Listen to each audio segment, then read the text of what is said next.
Siempre Venezuela. 2 horas de información, noticia, cultura, música y la presencia de la migración venezolana en el mundo. A partir de este momento, Venezuela siempre, siempre Venezuela.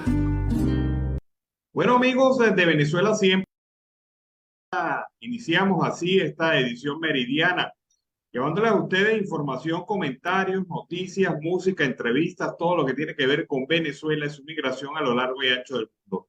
Lo hemos hecho con mucho cariño y mucho respeto para todos ustedes a través de esta señal. 5 emisoras que se enlazan en el área binacional colombo-venezolana para llevarles a ustedes la información y también nuestra señal a través de 91.5 FM Aruba Estéreo en Aruba, amplificando también nuestra señal en el Caribe latinoamericano. Este es un trabajo en equipo en donde está Vanessa Chacón en la producción, Camilo García en redes sociales y apoyo técnico, nuestro equipo de operadores en las distintas emisoras que nos permiten llevar la información, amplificar nuestra señal y también nuestros corresponsales en Colombia, Venezuela y otras partes del mundo. Todos bajo la coordinación de su servidor, Alan Peralta. Iniciamos así la jornada como siempre lo hacemos, con la presencia en la sala de nuestro compañero y corresponsal Carlos Suscategui en Miura. Carlos, buenas tardes, ¿cómo estás? Muy buenas tardes, Alan Ernesto Peralta, y por supuesto la audiencia del programa Siempre Venezuela Radio. ¿Cómo te sientes, Alan? Bueno, yo me siento muy bien, pero le voy a hacer un test, pequeño test, para que usted me responda. Bueno, ¿usted conoce quién es Patricio Rivera? No conozco a Patricio. No conozco a Patricio. Bueno, Cuénteme. la segunda pregunta, ¿usted conoce quién es Fausto Herrera? Tampoco conozco a Fausto. Usted como que tiene ahí algo embolsillado. Bueno, te voy a comentar. Patricio Rivera y Fausto Herrera tienen que ver con los enormes dolores de cabeza que viven a diario los venezolanos por el tema del dólar. Y les voy a comentar por qué. Patricio Rivera y Fausto Herrera son ecuatorianos y son parte del equipo de asesores económicos del régimen de facto de Nicolás Maduro. Fueron ellos los creadores de la idea del impuesto a las grandes transacciones financieras. El objetivo de ese impuesto, según estos asesores, era impedir la dolarización de la economía venezolana. Pero ¿qué trajo como consecuencia? Según José Gil Yepes, presidente de Data Analysis, eso trajo como consecuencia que si bien controlabas el tema del dólar, ha generado el incremento de la tasa inflacionaria en Venezuela. O sea que los responsables de la espiral inflacionaria en Venezuela, los responsables de la situación con la dolarización son 2 ecuatorianos y nos venimos a enterar hasta ahorita. Patricio Rivera y Fausto Herrera. ¿Qué tal esa mantequilla, Carlos? Oye, bastante fuerte eso, ¿no? Fíjate, 2 ecuatorianos, por supuesto, tenían unos intereses creados en el tema de la divisa y, por supuesto, no dolarizar el país, porque así ellos ganaban bueno, no podemos hablar el multiplicado por 10, por 12, por 100. Es decir, que esa gente debe tener una cantidad, una fortuna, una bicoca bastante fuerte, porque deben estar haciendo negocios con todo tipo de elementos en el país, Alan. Bueno, mira, lo cierto del caso es que estos asesores fueron los que idearon este impuesto. Y a lo mejor la intención de ellos no era la consecuencia que se generó.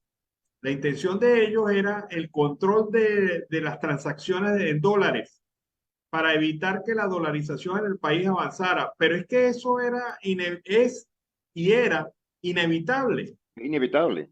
Inevitable porque si tú tienes la única manera de enfrentar la dolarización de la economía de un país es simple y llanamente tener una moneda propia fuerte.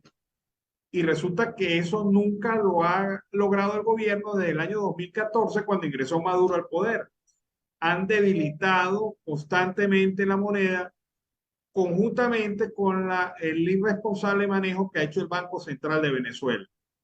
Entonces, controlaron la dolarización, pero encarecieron el dólar y generaron la espiral inflacionaria, según José Gil Yepes, director de Data Analysis.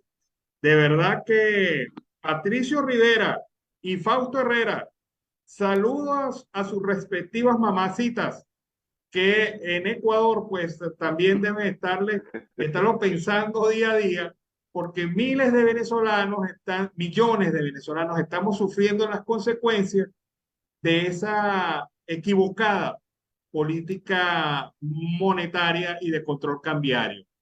De verdad que saludos, saludos a Patricio Rivera y Fausto Herrera. Un placer conocerlos, lamentablemente por esta vía. Uf, Seguimos usted vino con esa lengua viperina. Lo bravo del caso es que ellos no hicieron un negocio de la moneda.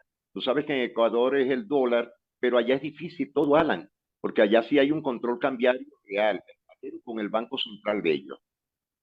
Bueno, pero es que fíjate que, ¿qué es lo que qué es lo que pasa en Ecuador? En Ecuador llegó un momento que el sucre tampoco valía nada y se En dolarizó la absoluto, economía, pero se dolarizó con un convenio con la Reserva Federal de los Estados Unidos. O por sea, supuesto. allí se trabaja en conjunto entre la Reserva Federal de los Estados Unidos y el Banco Central Ecuatoriano. Se reciben semanalmente dólares desde directamente las bóvedas de la Reserva Federal Norteamericana y se retiran dólares hacia la Reserva Federal Norteamericana. El tema es que como muchas cosas en Venezuela, la dolarización en Venezuela era silvestre, a lo salvaje, Sí, a lo a lo, salvaje. a lo que determinara el mercado informal de la divisa. Y obviamente, pues, estos intentaron ponerle control, pero generaron una consecuencia, a lo mejor no previsible por ellos, pero cada vez que usted vea que el dólar que el bolívar se viene abajo frente al dólar y que no le alcanza la plata en bolívares para comprarse algún alimento, recuerde, Rivera y Herrera, hasta rima la cosa. Estos son los responsables de esta política económica que ha acabado realmente con muchos sueños y muchas aspiraciones en el país, incluso las del propio gobierno. Bueno, Por Carlos, supuesto. me comentabas hace rato de una nueva caravana migrante. Cuéntanos. Oye, Alan, salió en el día de ayer, a eso de 10 de la noche, hora Guatemala, hacia la frontera de los Estados Unidos, pero muchos de ellos van con documentos validados por la embajada allá en Guatemala, pero muchos venezolanos, al igual que colombianos, ecuatorianos y de otras latitudes del Cono Sur, están en situación irregular. eh, Siempre tienen la aspiración de llegar hacia la frontera de México con los Estados Unidos y cruzar el río Bravo, a pesar de las sanciones del presidente Joe Biden. Es bastante lamentable, Alan, porque dentro de ese punto son muchos los migrantes que no tienen opción absoluta de nada. No llevan dinero, no llevan comida, no llevan nada. Son más de 1.000 personas que salieron anoche hacia la frontera. Y como lo dijeron ellos, van caminandito poco a poco hasta la frontera con México, que también, por cierto, ha tenido muchos inconvenientes, sobre todo con los migrantes venezolanos, más que cualquiera del cono sur. Bueno, entiendo que México le cierra las fronteras a estas caravanas, ¿no? O sea, que Sí, esto va a generar problemas de seguridad y orden público en la frontera común entre Guatemala y México. sí, y fíjate que están saliendo, como lo dijeron ellos, poco a poco. ¿Sabes cuál es el grado o el problema de ellos?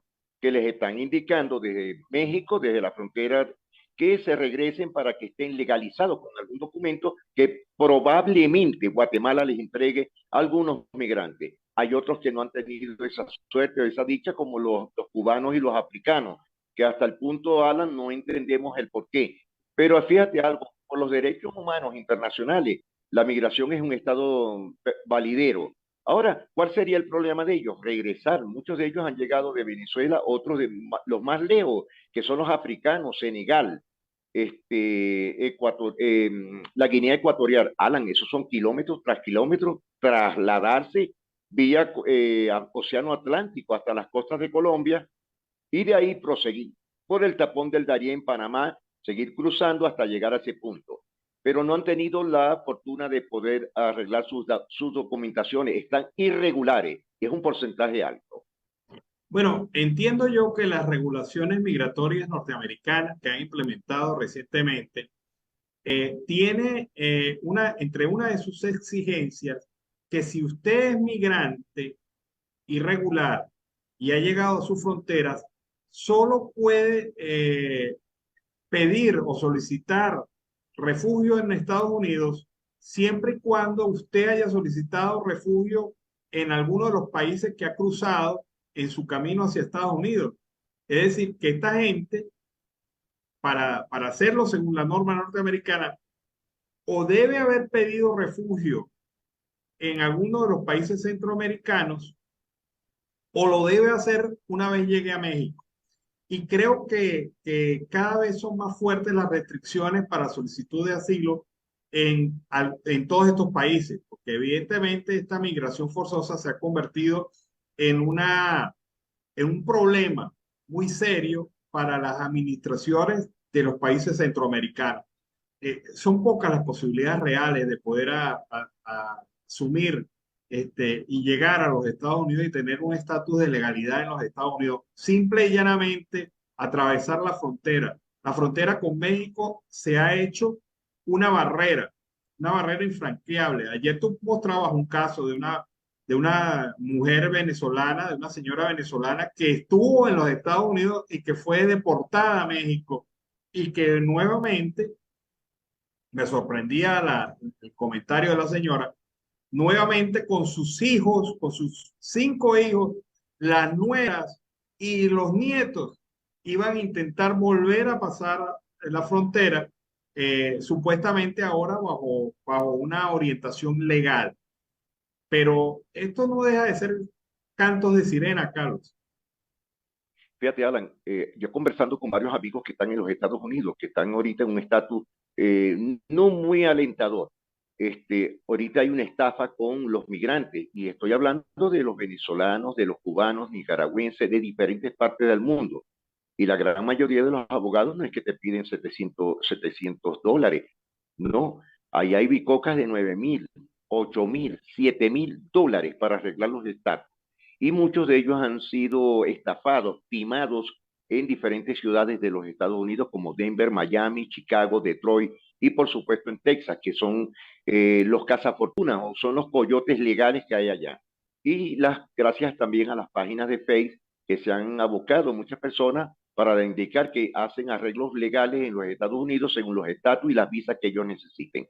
Cuando eso se sabe por ciencia cierta de que eso es imposible, Alan, porque la administración Biden ha alegado otros tipos de obstáculos, sobre todo para la migración, pero más para los migrantes venezolanos. Bueno, pero es que empezando para que te den a ti el estatus de asilado, debes demostrar el miedo razonable. Por ¿Y qué supuesto. es esto? Decir que tú huiste de tu país por una razón política, por una razón que afectaba tu vida, en el sentido, amenazaba tu vida. Pero lo que no entiende mucha gente es que el hecho de decir, yo huí de mi país porque no había perspectivas económicas, calidad de vida, no es suficiente. Eso no No es es suficiente. suficiente. Puede ser por credo, religión, por amenaza, etcétera. Pero esos son ya diferentes puntos que en los Estados Unidos lo hacen, pero no va a ser fácil. Alan, pero si hay estafas y timos directos a los migrantes de diferentes nacionalidades en la propia frontera, porque se han dedicado las redes sociales también a crear puntos de orientación que son simplemente para quitarle lo poco que ellos llevan. Ese es el otro punto real.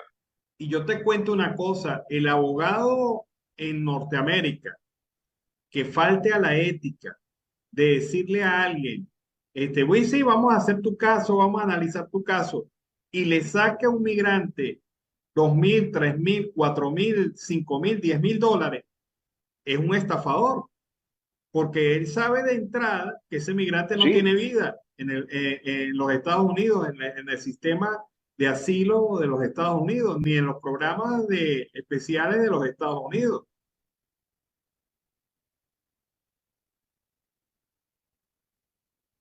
Sí, pero estamos hablando de leguleyos, no estamos hablando de abogados legales que lo están haciendo, sino son personas que han creado páginas y se hacen pasar por funcionarios, por profesionales del derecho en especialidad de migración. Alan, y tú sabes que eso está pasando y actualmente tanto aquí en Colombia está pasando lo mismo que está pasando en Panamá y sobre todo en la zona de Guatemala, donde han sido estafados, timados muchos migrantes de diferentes nacionalidades con este tipo de redes sociales que están actualmente en boga. ¡Qué barbaridad! Carlos, otro tema. A Capriles Radoki se le está despejando el camino a pesar de la inhabilitación. Ya la Comisión Nacional de Primarias dijo, en ninguna parte del reglamento se señala que se invalida una postulación si esta persona tiene alguna inhabilitación política por la Contraloría. Y el señor Casal, el presidente de la Comisión Nacional de Primaria, ha dicho durante la noche de ayer que ellos respetan la decisión de la Corte Interamericana de Derechos Humanos, que señala con claridad que nadie puede ser invalidado en sus derechos políticos por un órgano de carácter no penal, es decir, por la Contraloría General de la Nación. Eso no es válido en Venezuela. Y esto es lo que le da aire a la candidatura de Capriles, que mucha gente dice, pero ¿para qué va a participar Capriles si él está inhabilitado? Bueno, ahí está la respuesta. Sí, una respuesta totalitaria, pero uno de los principales problemas que tiene Enrique Capriles, Alan, ha sido la subdivisión que tiene en Primero Justicia por diferentes actores dirigentes de diferentes estados del país y por supuesto dirigencia que tiene a su lado muy plegado. Vamos a esperar a ver qué es lo que pasa. Bueno, Juan Pablo Guanipa le dio su apoyo ayer. No Dijo, le quedaba de otra. claro, ante el triunfo aplastante, prácticamente dijo, de Capriles, pues hay que reconocerlo como candidato y vamos a apoyarlo como candidato. Y más temprano, el otro candidato, el alcalde de Sucre, Carlos Ocariz, también dijo lo mismo, prácticamente, en la misma palabra. Es decir, se le despejó el camino a Capriles. Ahora, Capriles tendrá fuerza dentro de un proceso de primarias. Ese es otro asunto que hay que evaluar, ¿no? Sí, porque yo pienso, mira, qué buen tema que tocaste, Alan. Yo veo que entre lo que es el G4 o el G3 sobre todo, tienen que hacer tres disyuntivas, o apoyan o van a la unidad o destruyen totalmente lo que sería una primaria. Tienen esas tres vertientes, Alan. Bueno, ¿tú crees que al final la gente de la gente de Un Nuevo Tiempo termine apoyando a Capriles? Alan, de no lanzarse Manuel Rosales Guerrero, que yo veo que tampoco se va a lanzar porque no tiene la fuerza necesaria a nivel nacional, tendría que dar un apoyo a uno de los candidatos o precandidatos de las primarias para este 2023. De ahí es lo que hemos versado en diferentes temas. ¿Qué es lo que le queda a la oposición verdadera que tenga ganas de salir de este régimen de facto en Venezuela? La unidad. Si no logran el objetivo, Alan, están perdiendo el tiempo totalmente. O tendrían que unirse, anuarse diferentes partidos, diferentes criterios y unirse entre independientes, opositores democráticos para poder avalar una verdadera oposición que salga hacia adelante a favor del pueblo venezolano. Bueno, por allí anda también otro que, a pesar de no participar en las primarias, está tratando de generar un bloque de oposición, lo que él llama la oposición independiente, que no sé qué sentido tiene Independiente, eso, pero tampoco. el señor de la Alianza del Lápiz anda promoviendo una alianza independiente de partidos, de micropartidos, partidos más grandes, partiditos, para enfrentar los resultados de la primaria. Eso desdice un poco esto de la unidad. Claro que sí. Alan, pero fíjate algo, ¿no? Para culminarte este pequeño punto. Hay una una pregunta que hasta el momento no he visto ni siquiera en AD, ni en PJ, ni en BP, no lo he visto en Un Nuevo Tiempo. Alan, hasta el momento ellos nunca han versado el tema de la sociedad civil. Han obviado el tema gremial, docente, sindical y federativo. ¿Qué te indica eso a ti? Pero que la fuerza, que intenta desconocer la fuerza que han cogido estos movimientos, porque una de las maneras quizás tonta de pretender negar la verdad es taparse los ojos frente a la realidad. O sea, Totalmente. ponerse la venda y decir, aquí no ¿Mm? está pasando nada, yo sigo siendo el líder, yo sigo siendo el que está arriba y negando las acciones de otras personas, por lo menos los dirigentes de la coalición intersindical, todos los días agarran fuerza y agarran cada vez más fuerza. Totalmente. Y fíjate algo, Alan, que yo sé que vas a estar de acuerdo con esto. Déjame este solo segundo para felicitar a un amigo también del programa, un luchador social muy importante en el occidente del país y considero a nivel nacional, a su edad, casi 77 años, a Carlos Petit, que ayer fue llamado por la Alcaldía Metropolitana de Maracaibo para que ejerza las funciones en la directiva de los adultos mayores. Y eso tiene un significado, Alan, porque ellos son de sindicales, son los que están moviendo la palanquita del país en estos momentos, en cada estado del país.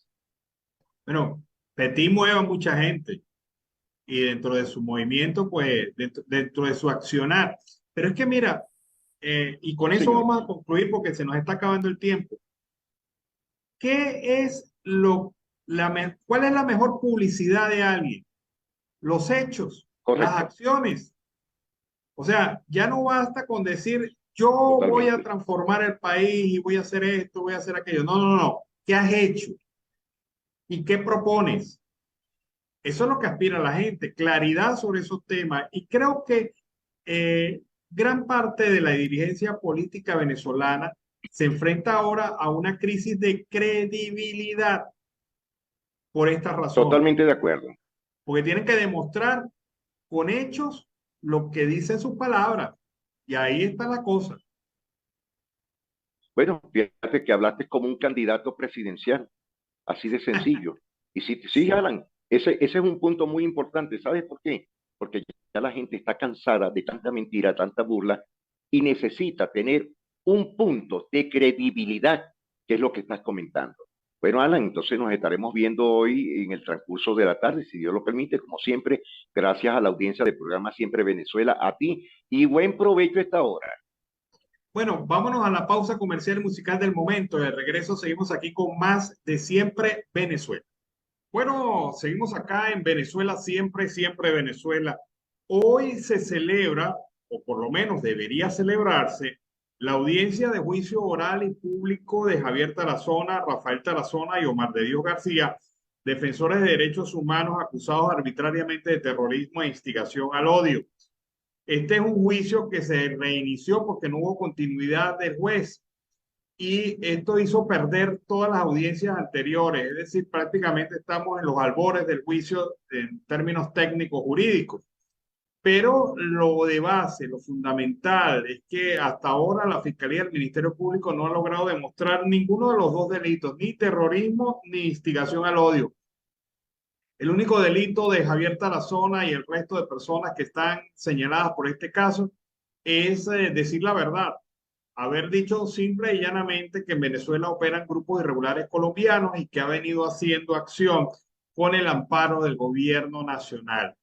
Haber dado las alertas sobre la penetración de estos grupos irregulares colombianos y sobre cómo están manejando importantes sectores de la economía nacional, específicamente en las zonas mineras del país, y cómo se han dedicado a la actividad extractiva, utilizando y desplazando también a los indígenas venezolanos, amenazando su vida en el territorio nacional, con la anuencia del Estado venezolano.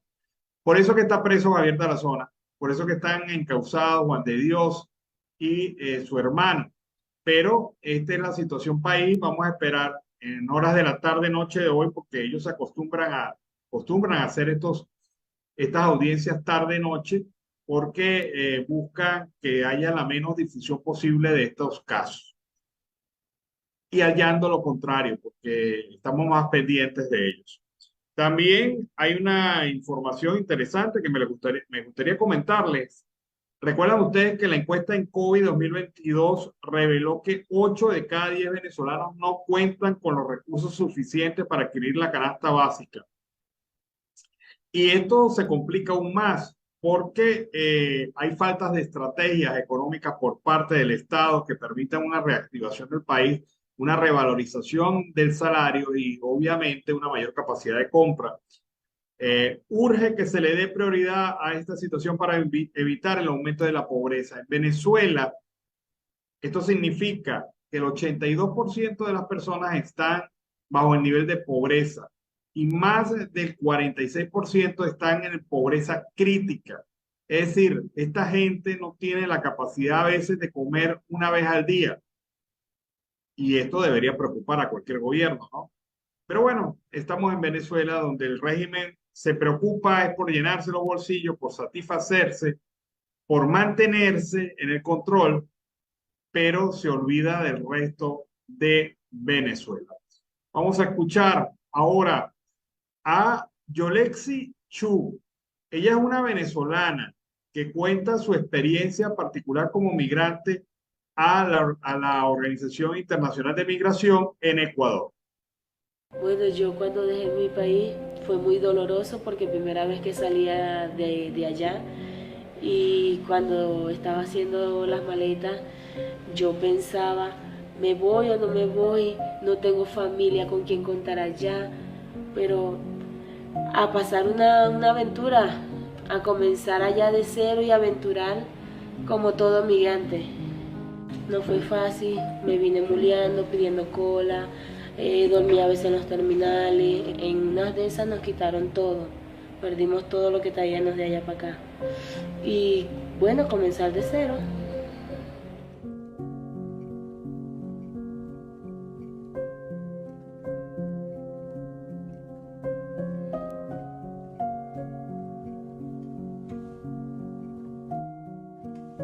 Ya tenía días en el Parque Ayora y me decían, no, por allá está una organización, te pueden ayudar. Y fui directamente a la OIM y ellos fueron los que me refirieron a este albergue.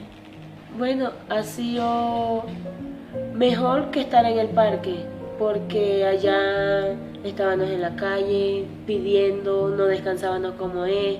En cambio aquí ahorita tenemos un lugar, un techo, donde descansar, donde darle una alimentación a los niños y todo eso pues.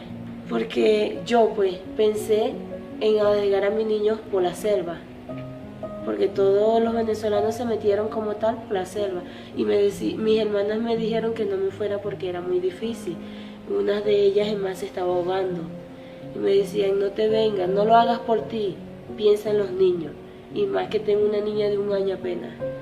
Entonces ellas me dijeron, no, quédate donde estás y yo le contaré a mis niños que pasamos por una experiencia, un sacrificio que hoy en día o mañana en día ya ellos puedan entender lo que uno lucha para darle un buen vivir a ellos.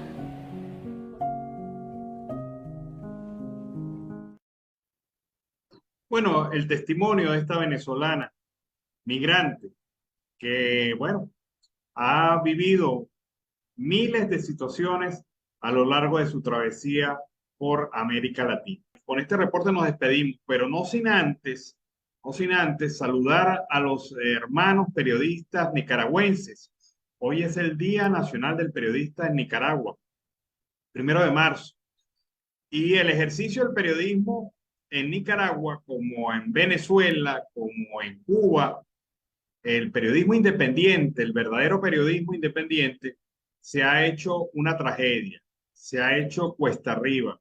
Y hay que saludar las valientes manos, ojos y oídos de la sociedad nicaragüense que están pendientes a través de los periodistas de los detalles más importantes de su vida cotidiana y sobre todo de denunciar las atrocidades cometidas por el régimen nicaragüense. Así que felicitaciones a los hermanos periodistas nicaragüenses hoy en su Día Nacional.